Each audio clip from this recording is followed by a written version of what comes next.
guys! Welcome back to our channel. I'm EJ. And I'm Lesh. Okay, for today's video, tuturuan namin kayong gumawa ng isang napakadaling pasta dish. Isa to sa pinaka-favorite ni Lesh. Yeah, and I'm sure magugustuhan niyo rin to. So, without further ado, let's start.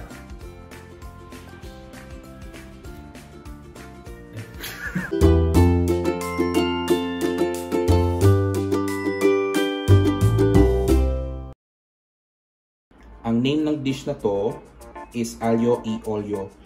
In Italian, meaning garlic and olive oil. So, ang basic ingredient natin for this dish is garlic and olive oil. So, we'll be using bacon to add flavor, and then chili pepper, flakes just to spice up and add heat for the pasta. And then, you can use any type of pasta you want. So in this case, we'll be using this instant spaghetti. So also we have parsley to garnish our dish later.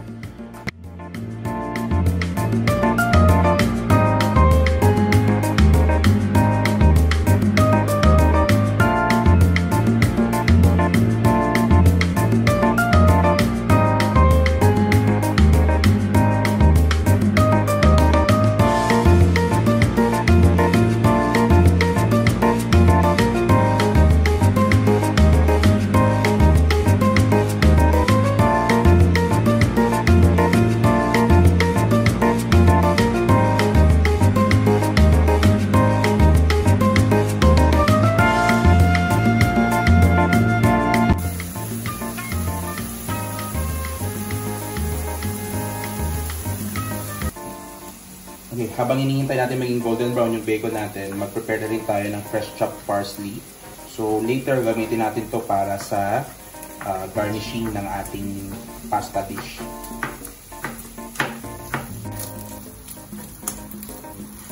Okay, now golden brown na yung bacon natin. We need to turn off the heat. And then we just need to set aside para mamaya.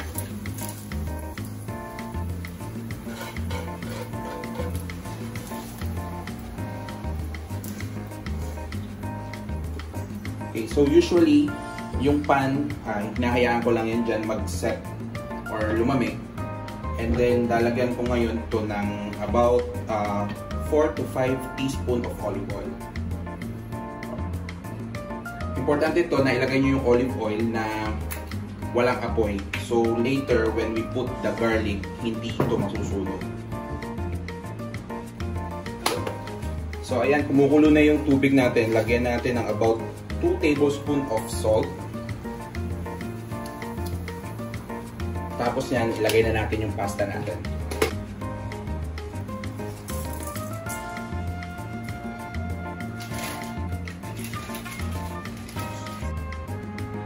So yan, pagkalagay natin sa pasta, i-load lang natin yung heat natin into medium heat.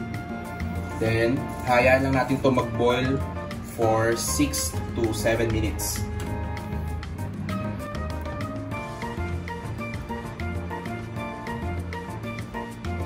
Okay, so about 4 minutes na yung pasta natin. So, ilalagay na natin yung ating garlic.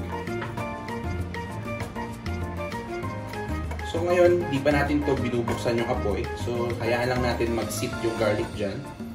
Hayaan lang natin siyang mag-infuse sa olive oil. So, later, once matapos yung ating pasta, is bubuksan na natin itong ating pan, and we'll set the heat to low heat. Okay, sinet ko na yung apoy natin in low heat.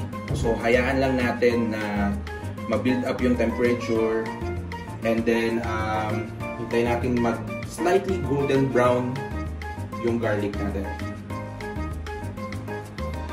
Bago natin i-drain yung pasta natin, kumuha tayo ng about 1/4 cup yung pasta water. So later, gagamitin natin ito.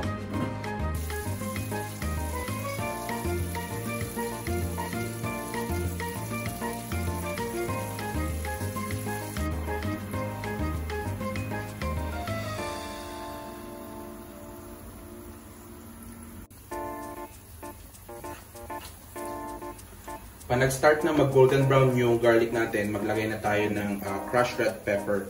So, yung dami ng pepper is up to you na lang. Kasi kung gusto niyo ng maanghang, so damihan nyo. So, typically, or usually, mga about a tablespoon yung nilalagay ko. So, para hindi naman ganun gaanghang. So, ayaw natin na ma-overpower ng anghang yung flavor ng garlic. Then after that, lagay na natin yung spaghetti natin.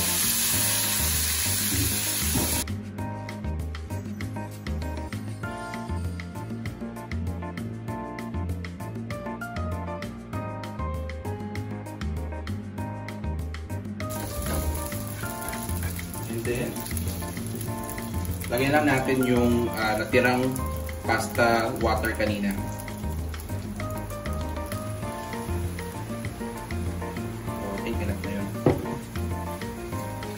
So, kaya natin nilagay yung pasta water kanina is para maging moist yung ating spaghetti. So, haluin lang natin yan para mag-blend yung flavor ng olive oil at saka yung garlic. And then, right away, ilagay natin yung ating bacon.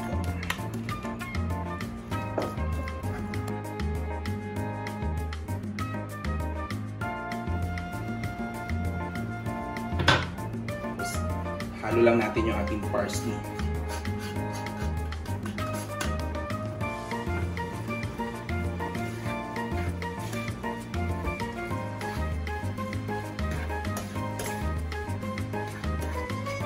We're almost done.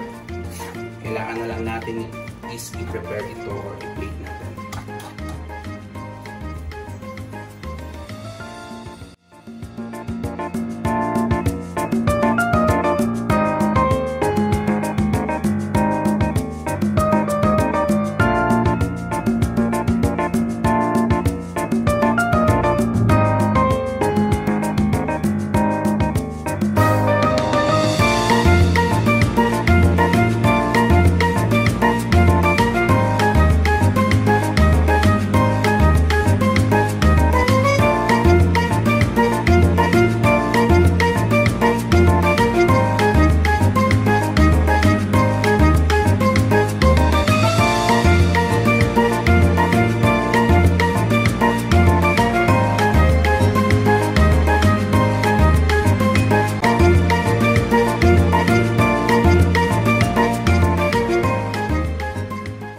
So ayan guys, sana nagustuhan niyo yung video. So kung gusto niyo subukan yung recipe na nakita niyo, ipopost namin yung full recipe and the instructions sa description box. Please don't forget to hit like and subscribe.